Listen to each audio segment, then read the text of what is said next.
สรุปผลงานให้กันมาไปกับน้องๆมานี่ลองเอ็นยังหนึ่งมีปลาดุกตัวหนึ่งปลาใน2-3ตัวนี่โอ้โหมีปลาตองตัวคนเดียวเดี๋ยวไล่โลเติบมานี่จัดเอาตัวใหญ่ๆรถก้อยปลาคือเก่าวันนี้เลยเมนูบานๆโอ้พี่น้องเอ้ยเบาๆอาหารทำ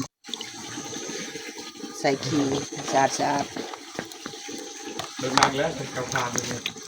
ทิ้งโลดขี้เอาไว้คือเก่านั่นละบ้านเฮา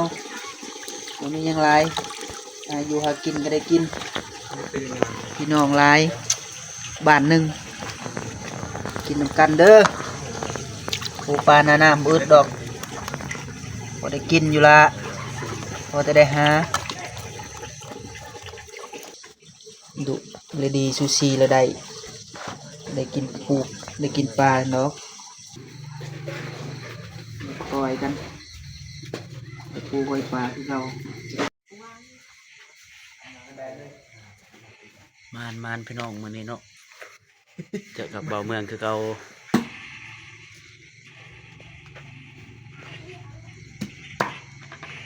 ทายโลดไปทีละคันสอบเราซิม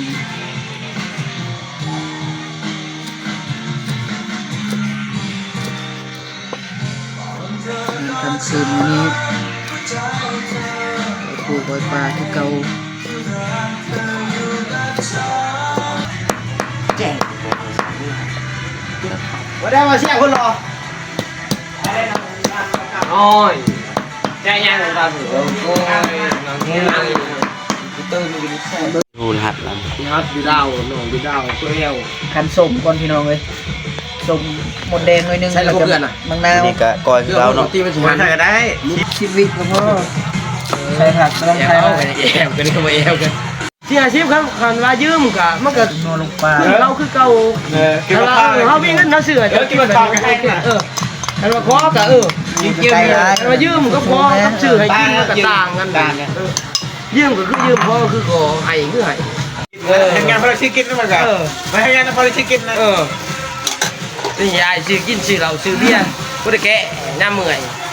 เขาอยู่บ้านเลยเขาไปเห็นงานเลยเขาชูชีจะไปเองเนี่ยอยู่คุยเงินใช้เขาก็บ้านอยู่ต้องนานแดกล้าน1 ล้าน5แล้วบุญบาให้แม่5 แสนเดือนนี้ผมไม่เดือนนี้หมดแล้วนี่ก็คือตอนสุดท้ายเนาะเรา